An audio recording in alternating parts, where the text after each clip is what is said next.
Welcome to EconTalk, part of the Library of Economics and Liberty. I'm your host, Russ Roberts of George Mason University and Stanford University's Hoover Institution.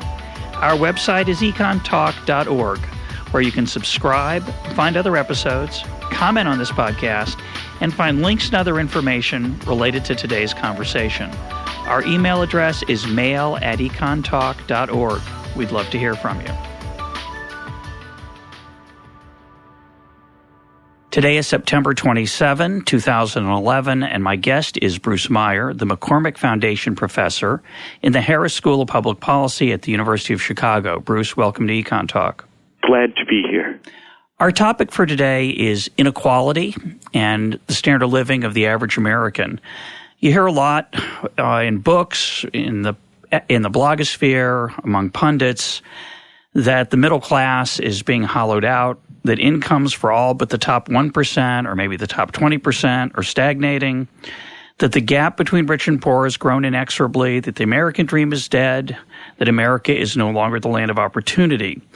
Particularly alarming is the claim that these changes have occurred at a time, until recently, of great growth in national income. Very healthy growth in the U.S. in per capita income between the early 1980s and the mid-2000s. Yet the claim is made that the rising tide did not lift all boats. Rather, it only lifted the big, rich yachts. The dinghies of the poor and the middle class didn't share in that tide of improved material well-being. What are your thoughts on these claims? They're basically wrong. And that's what 10 years of research by myself and James Sullivan at Notre Dame has shown. If you measure incomes better, accounting properly for inflation, median incomes have gone up by about 50% since 1980. And if you look at consumption, it's gone up by a similar amount over that whole period, though exactly when it went up is slightly different from the income pattern. And you're going to argue that that is just a correction for a mistaken measure of inflation? Let's stick with the income side first. We'll come to consumption later. Inflation is probably the most important reason, but it's also the picture looks much better if you account for what people are actually able to spend, which is the income that's left after taxes. So taxes also matter quite a bit at the median, particularly in the 2000s. If you account for taxes, the median has gone up much more than if you don't. And that is because of cuts in income taxes in in 2001 and 2003. But Bruce. Yes. The Bush tax cuts all went to the rich. We all know that. No, they were pretty evenly spread across the distribution. In percentage terms. In percent. Yeah, that's a little secret that doesn't get talked about very much. I just thought I'd mention that. So what I want to start with, there are, of course, other measures of despair that the pessimists, I'll call them the pessimists, the people who think that the rich are getting everything, the average person's getting nothing over the last 25 so years. If you look at hourly wages, corrected for inflation, they look pretty flat since about, I think, 1978. You hear the claim that median income is basically unchanged since 1973. And is your basic claim that, I want to push you on what you said a minute ago.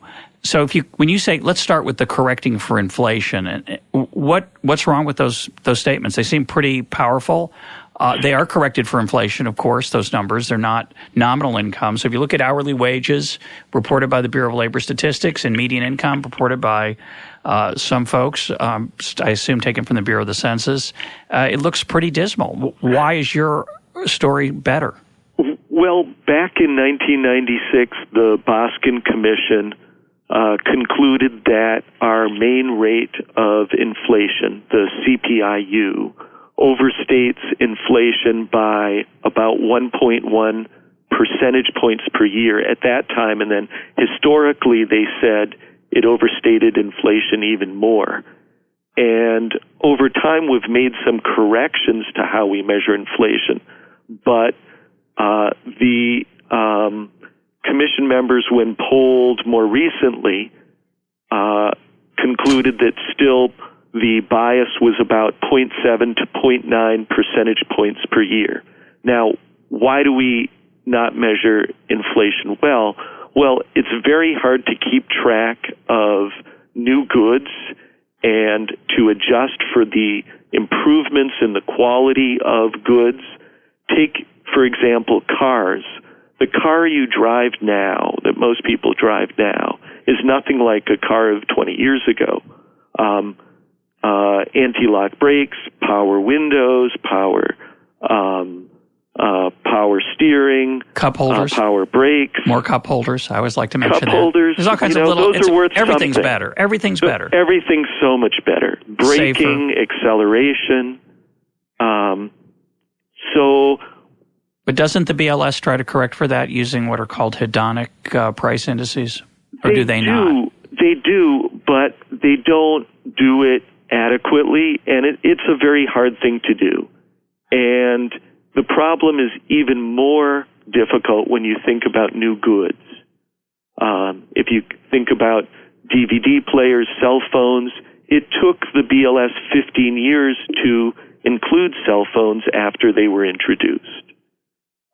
What do you mean? They weren't in the... We should just back up a little bit. They weren't part of the CPI for a very long time. We should back up for a little bit. So what the BLS does is it goes out regularly and it tries to measure the prices of a basket of goods where the weights in the basket are proportional to the spending that people do on these different goods.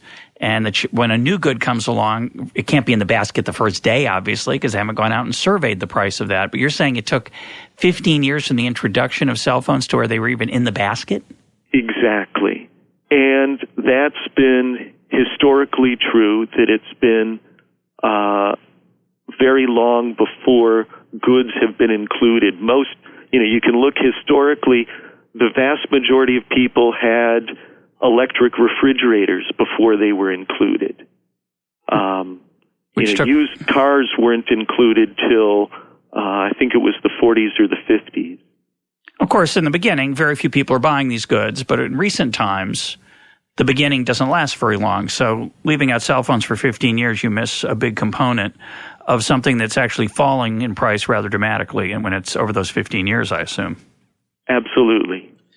Now, the other issue they struggle with, which you mentioned, is quality.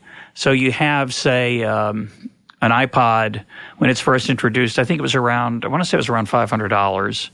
The iPod that now sells for less than that in actually nominal terms holds multiple numbers of more songs. The battery life is better. It's lighter. It's smaller, etc. Do they correct for that at all? In the car example you mentioned, you said they did it poorly. Do they do it for a good like an iPod? I know they do it for big items like cars. They try to. I'm actually not sure about iPods. But in general, they are reluctant to do hedonic corrections because it's a lot of work, and there's certainly some judgment involved.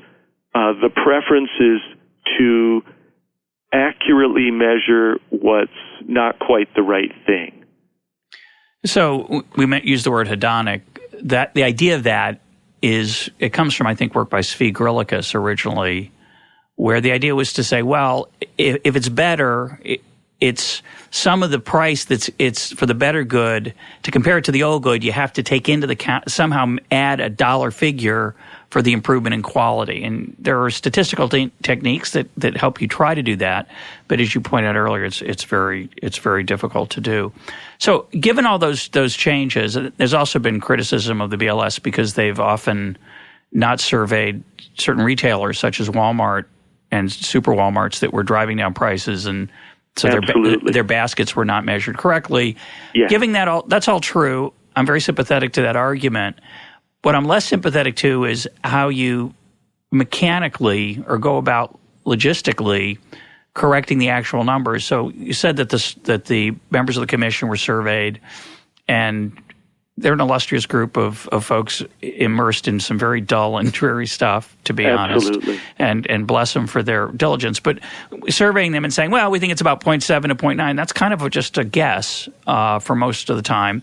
There are people like Mark Bills at Rochester who's done, I think, extremely careful work on manufactured goods, showing an actual careful estimate of the bias on one small portion of important portion of goods. It's quite significant, and he's tried to correct for those quality changes.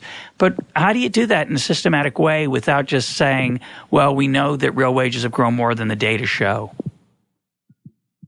So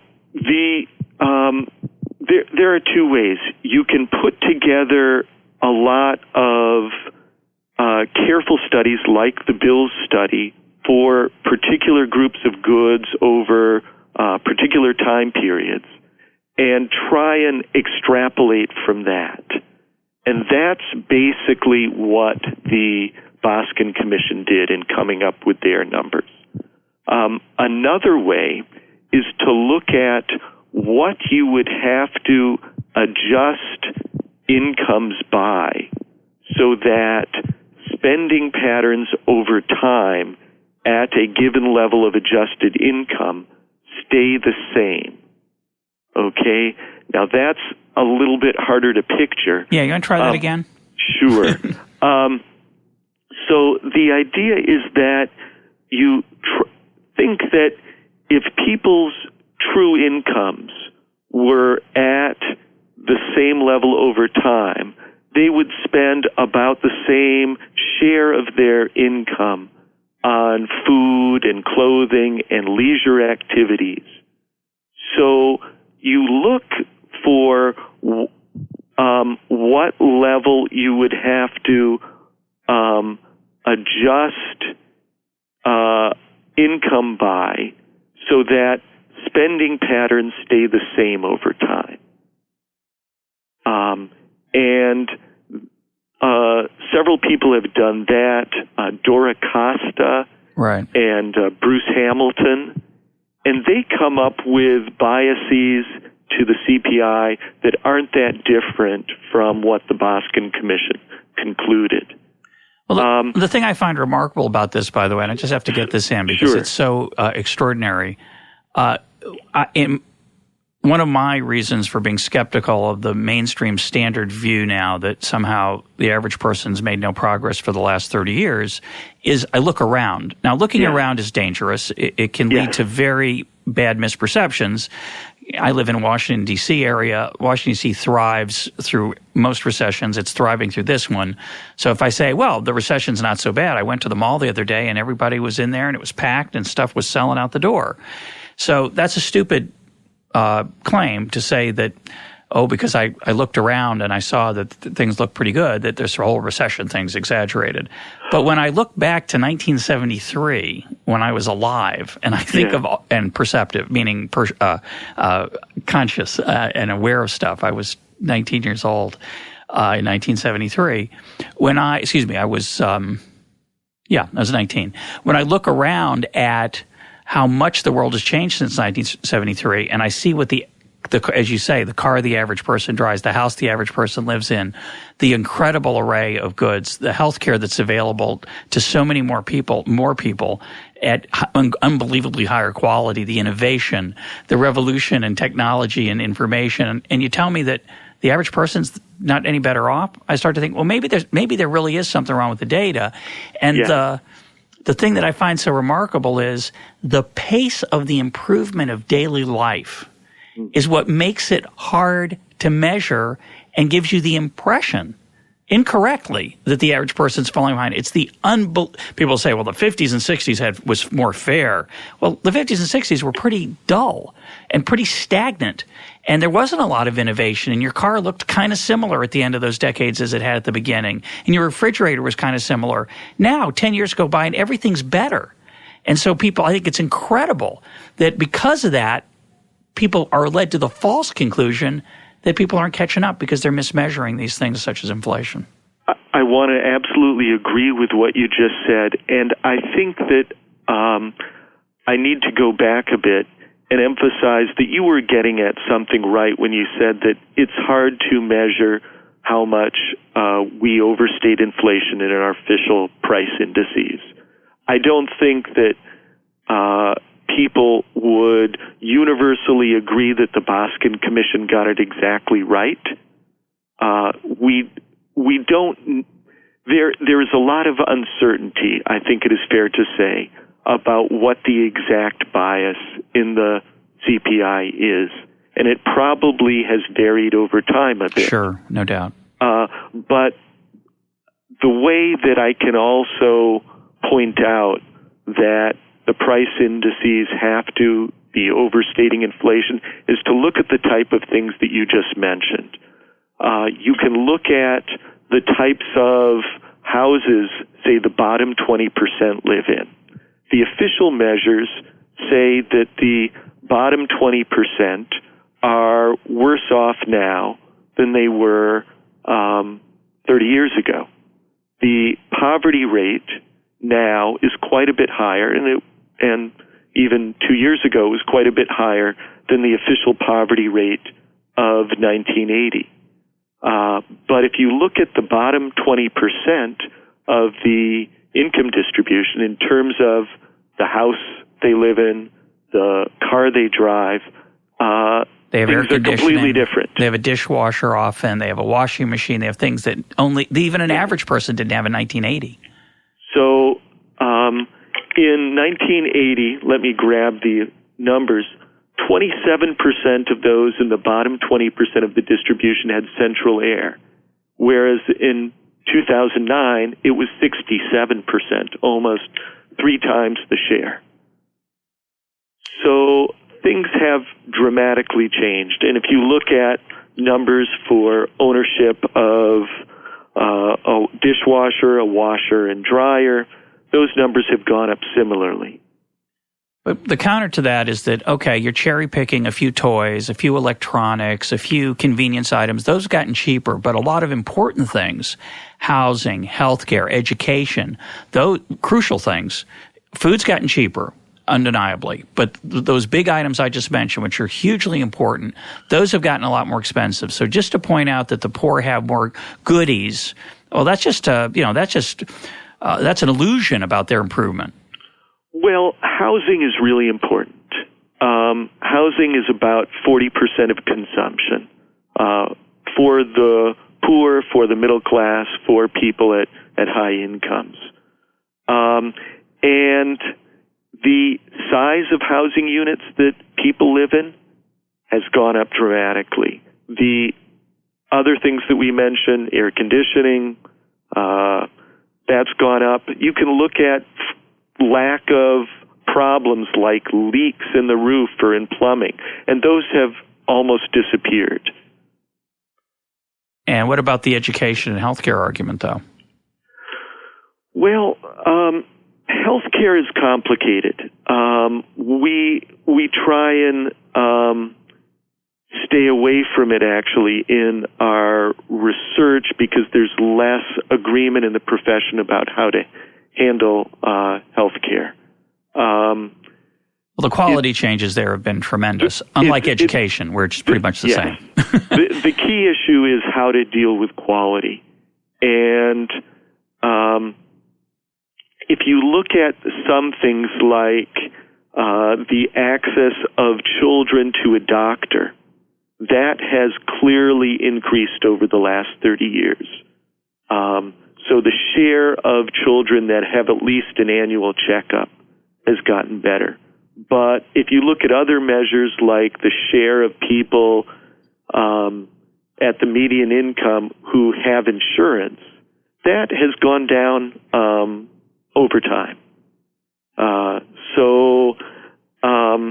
Of course, insurance isn't all you care about. I mean, you care about health care. If a homeless person has a heart attack on the street in 1980 versus 2011, the medical care he's going to get in the emergency room, which is required by law. This is not a market phenomenon, although it could be if the law didn't require it. We don't know. But the drugs, the treatment, the technology that person is going to have access to is much, much better today. That's, to me, the fundamental question. Yeah. What's your access to healthcare? Now, the median, that's a little bit depressing, right? If the median person has less access to all technology, say artificial knees, better treatment for cholesterol, that reduces your chance of heart attack, various things that improve the quality of life, that would be alarming. Of course, it's gotten a lot more expensive per unit for a whole bunch of reasons, many of them driven by bad public policy, in my opinion. But that is something that would offset, if true, that they have less access, that would offset some of these gains we're talking about. Absolutely. So that's something that we cannot speak to as much as we'd like. So I'm going to have to leave that for another guest on your program to talk about access of the average person to various treatments. Yeah, which I think would be a terrific topic. Yeah, I'd like to do that. On the education point, my story is that the reason that education has got more expensive is that a lot more people have access to it, and they pushed up the price of something that has a relatively inelastic supply, where supply doesn't respond very much, so an increase in demand pushes up price a lot relative to quantity. So we have a lot more people going to high school, going to college, a lot more people going to community college, a lot more people going to graduate school. So of course it's gotten more expensive, but it's not like the average person can't afford it. It's expensive because they can afford it, and they pushed up the price. The counter to that is, the only reason they can afford it is debt, and that's another. Maybe we'll come to that in a little bit. Let's go to the issue you brought up at the beginning about post-tax and pre-tax income. When we look at most of the charts that the Census Bureau puts out, or that circulate typically in newspapers, they're looking at pre-tax income, not post-tax income. They're not looking at transfers that people receive in the form of welfare or other things. And we talk about the poverty rate. We're talking about the rate that people are in poverty based on their own earnings, not on what their standard of living is after they've received transfers from the government. How important are those factors when in your conclusion that the average person's well-being has increased by 50%? How much of that is an inflation correction, roughly, and how much is the fact that we really want to look at post-tax income and consumption? Most of it is the inflation adjustment, but it is certainly true at the median that a substantial part of the increase, particularly in the 2000s, is due to tax cuts rather than just inflation. Now, if you look at those in the bottom 10% or 20%, taxes matter a lot more. Going back... Transfers, not taxes. Transfers, I assume. Changes in... if you go taxes. back, because many of them got taken off the rolls, yeah. Because if you go back to the 60s, we often were taxing people at a 15% marginal rate, even at very low incomes. We've raised the exemption. And we've raised the exemption. We've added the earned income tax credit, which transfers a huge amount of money to people at the bottom. So the combination of tax cuts and expansions of the earned income tax credit have dramatically increased the after-tax incomes of the poor relative to the pre-tax incomes. Now, one other issue that comes up in these conversations that drives me crazy, and I don't know if you've dealt with it in your work, but when people compare the median in, say, 1973 to today, or the bottom 20% or the top 1%. First thing is they're not the same people. People move in and out. There's a big debate in economics about how much movement there is. But when people talk about how much the top 1% get, they make it sound like it's an exclusive club that somehow has found a way to extract money from the rest of us, which some part of it is in the form of subsidies to farmers and financial institutions, executives, et cetera. But putting that to the side, they're not the same people in 1973 as they are today. People die, there's immigration, and people are born and then come into the workforce. But the most important thing that I feel is neglected is that starting around in the 1970s, it's not a coincidence that this is, to me, when the stagnation supposedly starts. Starting in the 70s, a big increase in the divorce rate. So when you're doing household analysis, which I know some of your work is based on, and you're talking about the bottom quintile or the middle quintile, the people in the 40 to 60% of range of the income distribution, you're talking about radically different groups of people who, in other words, who the median is can change dramatically if you add a whole bunch of new households due to divorce. And that median can go down dramatically even though the person who was the median before is doing better. And this statistical paradox is usually ignored by people with an axe to grind who want to sell the story that there's been a lot of stagnation. Do you correct for any of that? We do worry about that quite a bit. So what we do is we look at different types of households, married parent households, single parent households, single families without kids, married couples without kids, and then households that are headed by someone 65 and older. We also split up the population by race and whether or not the household head is employed, and by education. And we look within each of those groups and see if the distribution has changed within those groups, and then we add up all those changes across the different types of families. And you get a different answer when you do it that way versus just lumping everybody together? When you're doing this kind of quintile stuff? That the changes in the types of families that are in the U.S. over time don't play a big part in the changes in median incomes or poverty over time, though you can see an effect of increased education, particularly if you look at measures of consumption, because consumption seems to be a little bit more closely associated with improved education than income is. Well, I'm surprised to hear you say that, because on the poverty side, at least, because that's something I know just a little about explicitly. A study was done. It came out, I can't remember, it came out in the last few years. I forget the authors. We'll put a link up to. I'll uncover it for the page for this podcast. Sure. But what they found is they looked at poverty rates by family structure, as you just said. They looked at what's the poverty rate for married people where both people are working. What's the poverty rate for when one person's working? What's the poverty rate for a couple with no children? What's the poverty rate for a single man, single woman, single man with children, single woman with children?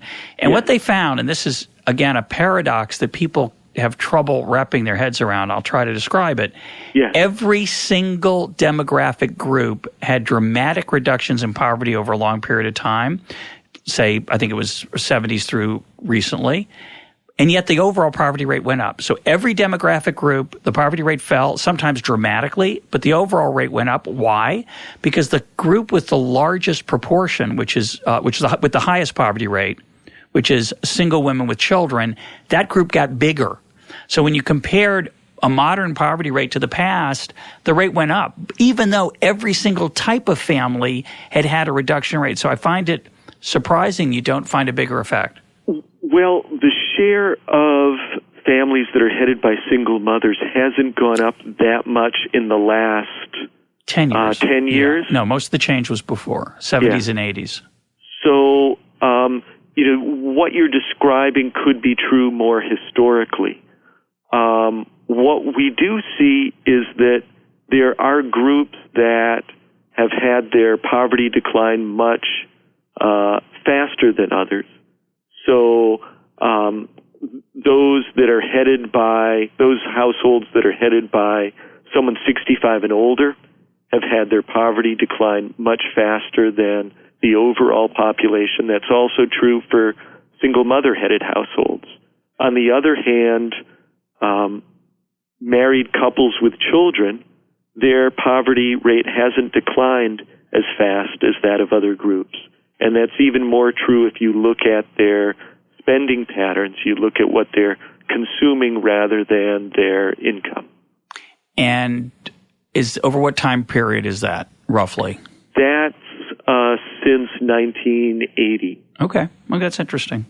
Well, I have to dig deeper into your work on that. I'm looking forward to it. No, and I would also like to take a careful look at the studies that you have in mind. Yeah, well, I'll send the link to you and to our audience.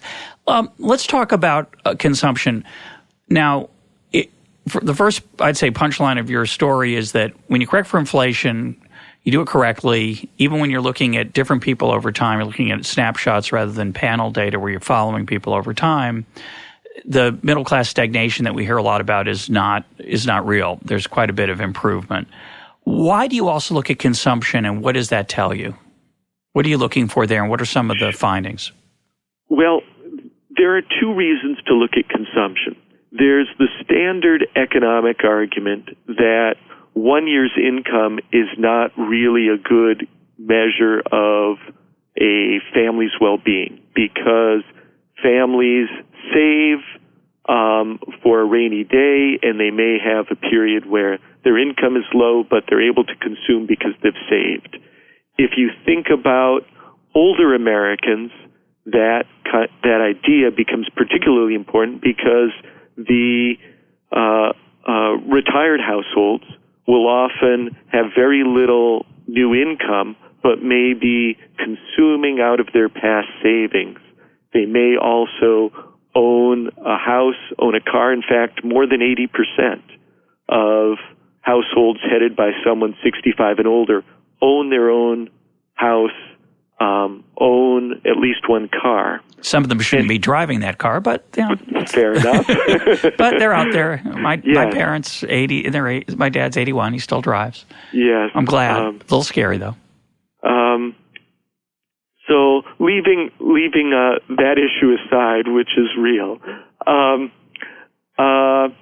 it's clear that the incomes of those who are retired is not a good measure of their well-being because of the ability to draw on savings, because they get a flow of resources from assets they own like homes and cars.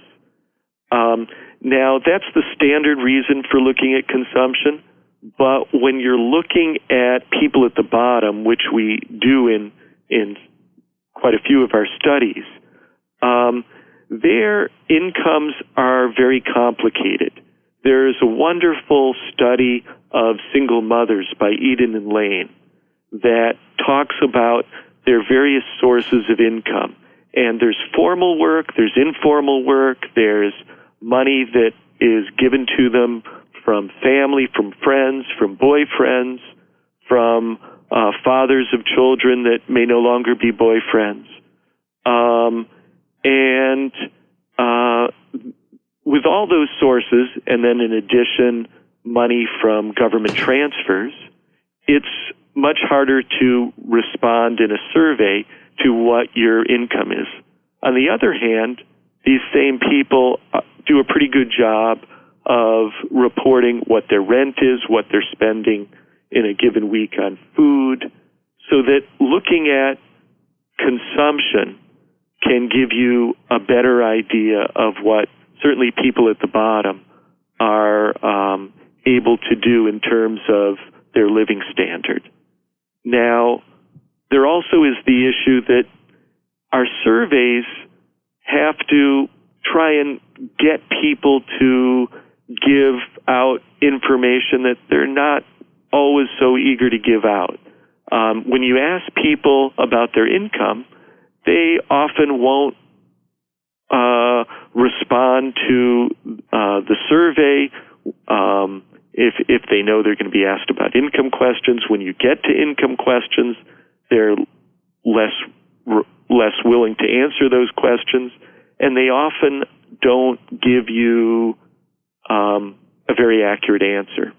So I've spent a fair amount of time looking at the accuracy of the responses in the main survey that we use to collect information on income and inequality, which is called the Current Population Survey. And if you match the data from this survey to the government reports of how much they've paid out in food stamps, for example, the survey only captures about half of what's paid out. Interesting. So that, it's not that people necessarily are ashamed of the fact that they receive food stamps. It's just that it makes it a lot quicker to respond to the survey if you just don't start to talk about all of the benefits that you receive from the government and how much you received and what months you received them. So our surveys are doing a poor job of capturing some of the government transfers that people at the bottom receive. So you try to correct for that, and what's the implication? What do you find that might be easy to summarize? That if you look at trends in consumption over the last 10 years at the bottom, the rate of poverty indicated by what people are consuming has gone down a lot faster than a rate based on income. In fact, the official income measure says that poverty has gone up over the last 10 years. Now, admittedly, the last 3 years have just been awful, and we would expect poverty to have gone up. But over the longer term,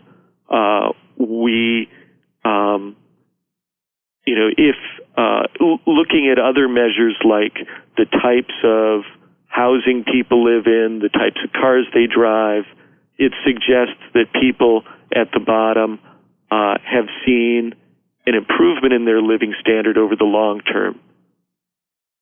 Now, what is the role of debt? I mentioned it earlier. It's one of the things that there's actually, a meme that's circulating I find disturbing, but it's commonly argued now that the reason we had such a bad set of times over the last 10 years is that people saw their income stagnating and they had to borrow to live better. Usually that's not a very good strategy. So I find it bizarre. Usually you find out it's hard to get people to lend you money. Now in the last 10, 15 years, the U.S. government has tried to make it as easy as possible to lend money to borrow money to buy a house. Yeah. And that, I think, was a disastrous public policy. We've talked about it many times on the program.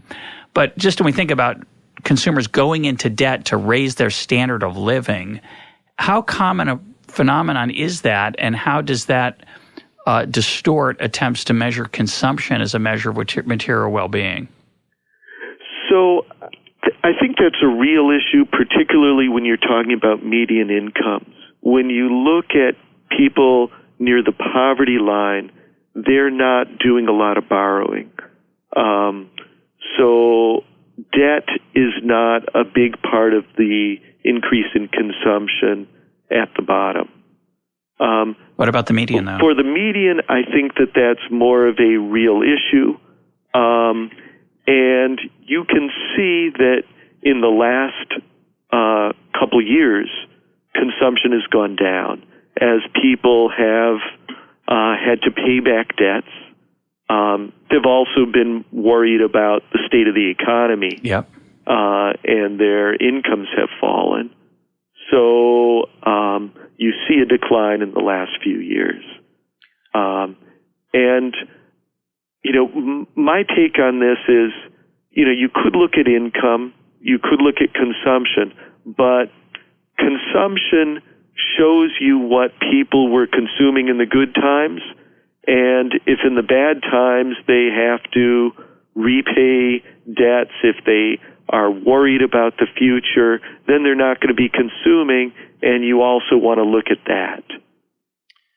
But I'm going to turn now to inequality. We've been talking about sort of the average level of how people are doing, whether they're above or below poverty, how well is the median done over time. I want to turn to inequality. Before we do, I just want to mention that the study I've been referring to on poverty is by Hoynes, Page, and Stevens. Yes. And the Journal of Economic Perspectives. We'll put a link up to it, although it will probably be gated. But what they found that was so remarkable is that every single demographic group, their poverty rate fell by double digits in percentage terms, and almost every one of them fell. Other than single men, it fell by 20% or more. But the overall poverty rate fell by about 4%, and that's because the group with the highest poverty rate, single women, had grown. This is 1967 to 2003, which is, again, sort of capturing this era of alleged stagnation. And again, for me, the crucial question is, does a rising tide lift all boats? Between 1967 and 2003, GDP per capita, any measure of our economy, grew dramatically. The idea that it wouldn't reduce poverty would be very depressing about the state of the American economy. And I think it's somewhat distorted by the demographic changes, dramatically distorted, actually, that happened over that time period. But let's turn to inequality, which is the other issue you hear a lot about, that the gap between the top and the bottom is growing, that the top get your claim is that the argument that the top have gotten all the gains of the last 30 years, which again you hear all the time, that between 1980 and the present, or 1990 and the present, the average person got none of the gains. They all went to the rich. The richest share grew, et cetera, et cetera. Your claim is that those statements are wrong because of mismeasured inflation and a focus perhaps on pre-tax income. But what about the inequality ratio between, say, the top 90% and the bottom 10, or the top 1% share of income? What has your work been on that? So we've focused on the difference between the 90th percentile and the median and the 10th percentile.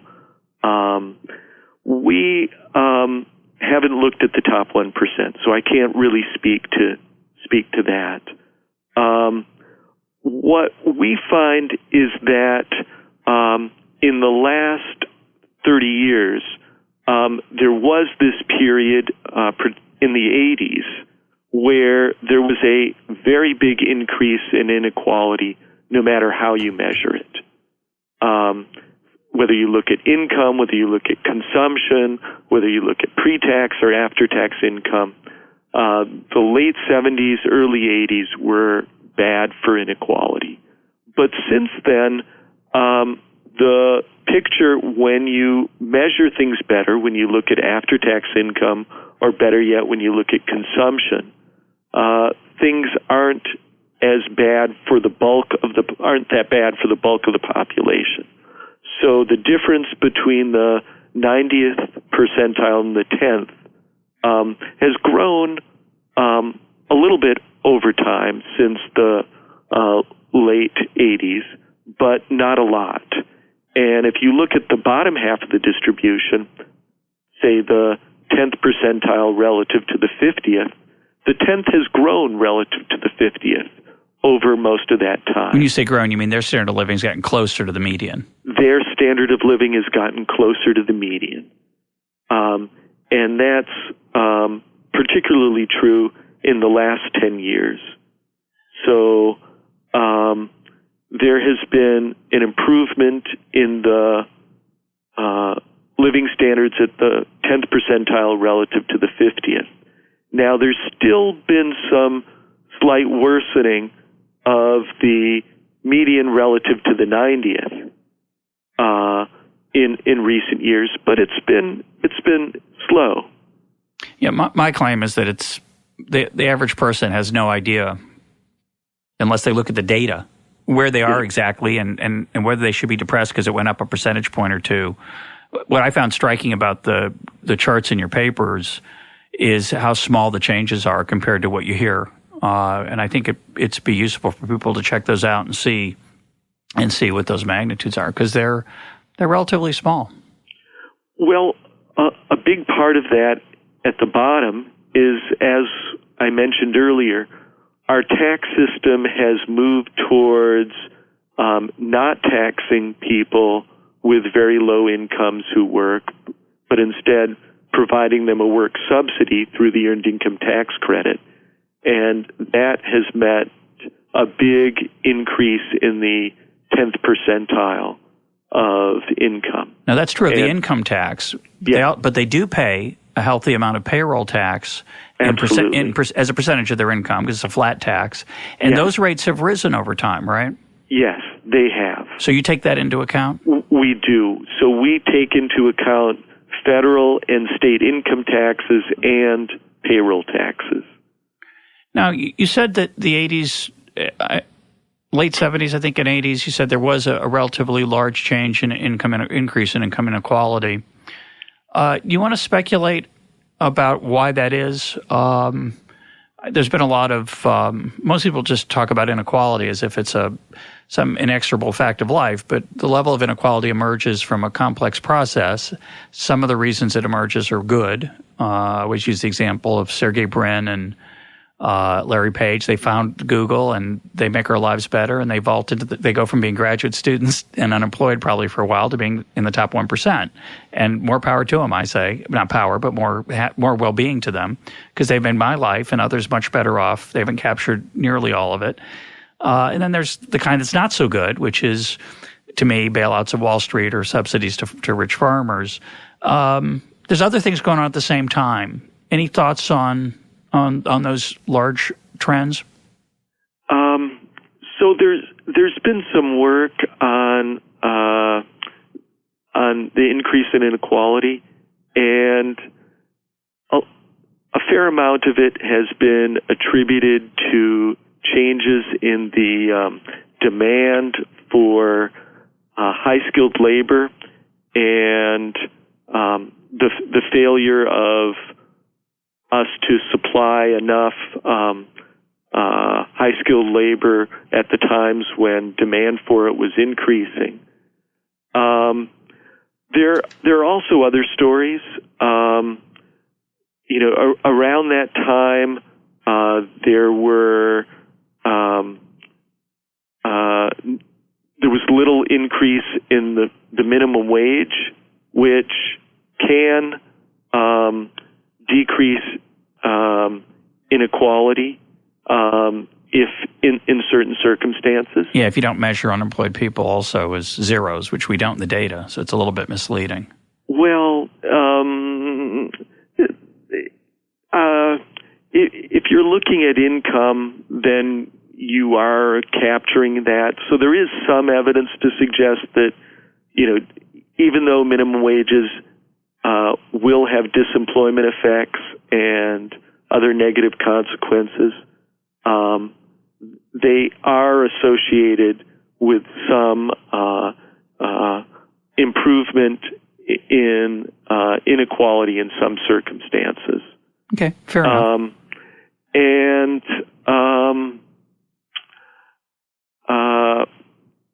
At that time, we also had very high inflation. The early 80s, some people have suggested that could be part of the story. I don't think we fully know what was behind the increase in inequality that seems to be so focused on those years.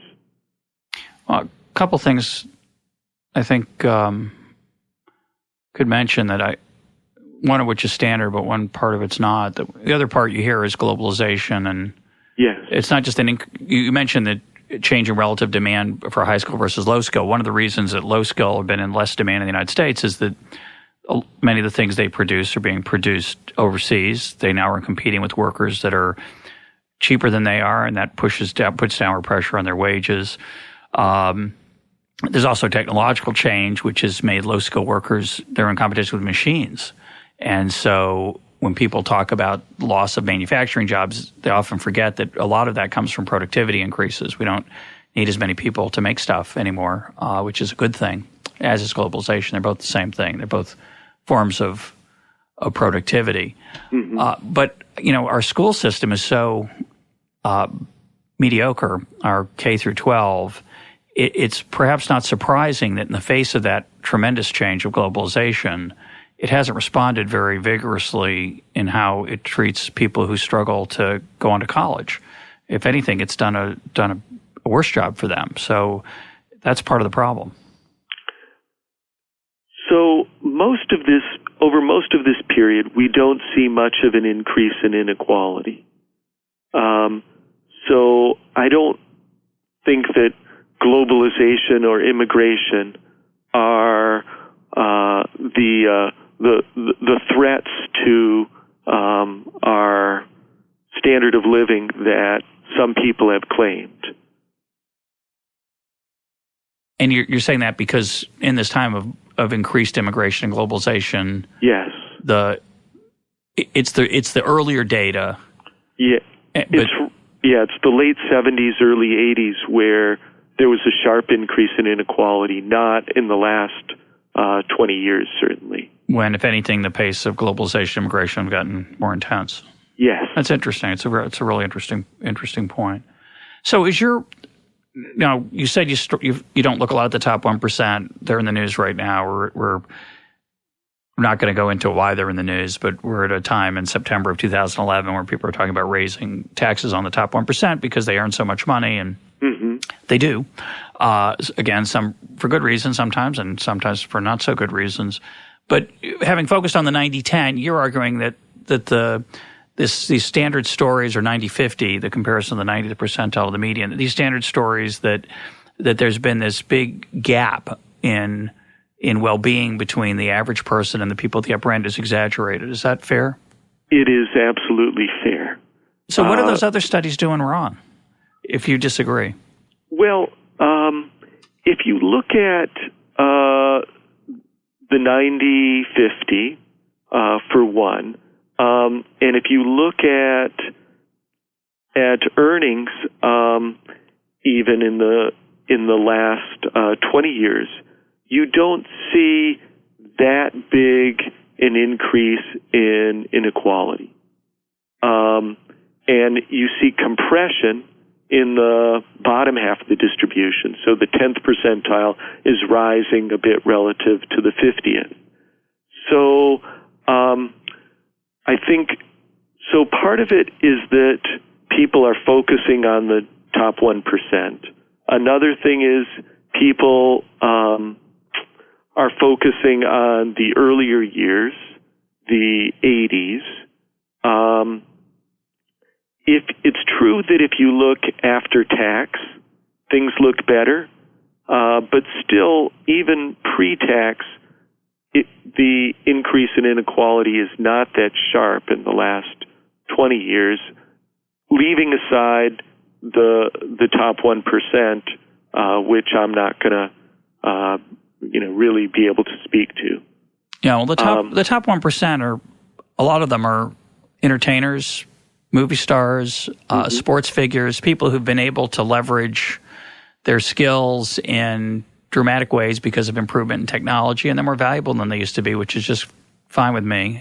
It includes people who are great entrepreneurs. It includes, of course, people who earn money because they are being subsidized. Our industry, education, is highly subsidized in direct and indirect ways. When I get depressed about Wall Street, I'm slightly consoled by the fact that the subsidies to borrowing and lending on Wall Street by large financial institutions increase the demand for academic economists, and you and I are probably the beneficiaries of that indirectly. I'm not proud of it, but it helps me sleep better at night. But so it's true. And the top 1%, there's a lot of drama there, inevitably. But your point is that when you take a more sober look at the non-rarity, not the rarefied air of the top 1%. It's not as the glass is half full. I encourage people to look at the diagrams in your papers. We'll put links to those on the web. They'll give you a feel for what Bruce means when he says relatively small. Do you want to try to quantify that? It's hard to describe. Obviously, the charts is better than 1,000 words, but do you want to try to give a feel for what the magnitudes are when you say it hasn't increased very much or it's pretty flat? Okay, let me see if I can. If you look at, say, after-tax income inequality, say the 90-10 ratio,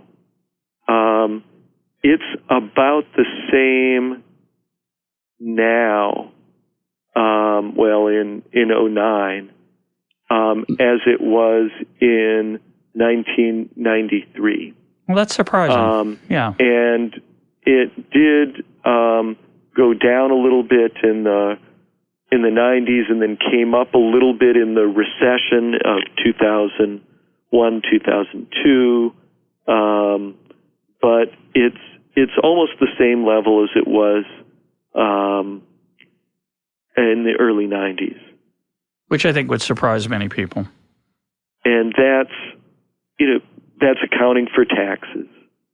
And a significant part of that is that the 10th percentile, when you account for taxes, has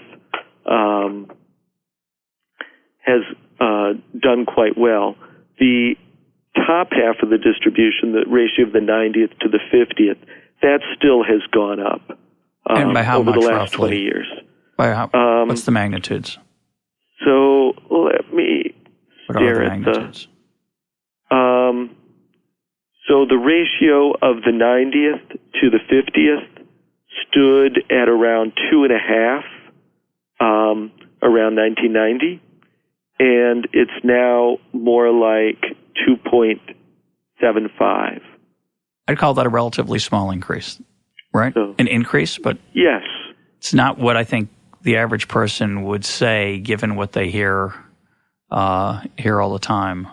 So that's it's very different from what you hear about the top 1% or the top 10th of 1%, or the CEOs of the Fortune 500. They've made a lot more money than they did before. Some for good reasons, some maybe less. So they run much larger organizations than they used to, which is there's some research on that. But it's an interesting question.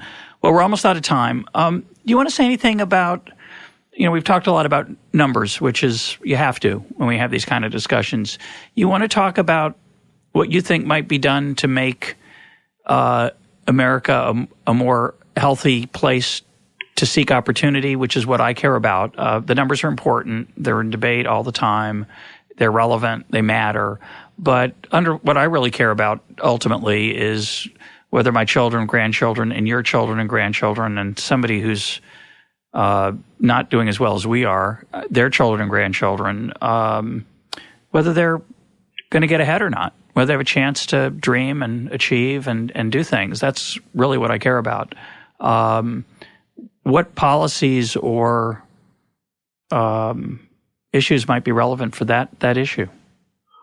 Well, I think we want to focus on the fact that long-term growth has been pretty widely distributed, and that we should keep our eye on the ball on what will continue to keep economic growth at high. And we want to distinguish between policies that may be appropriate for a recession and policies that are focused on long-term growth, because those may be different policies, and we don't want to justify certain things because of false claims that the growth rate over the last 30 years in incomes has been small. Incomes have risen when properly measured a lot over the last 30 years, and we shouldn't use false claims of stagnation to justify things like closing the borders to goods and immigrants. My guest today has been Bruce Meyer. Bruce, thanks for being part of EconTalk. Thank you very much. It's been my pleasure.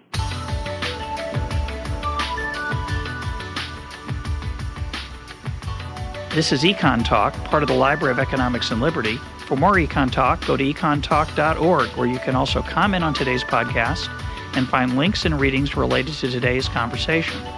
The sound engineer for EconTalk is Rich Goyette. I'm your host, Russ Roberts. Thanks for listening. Talk to you on Monday.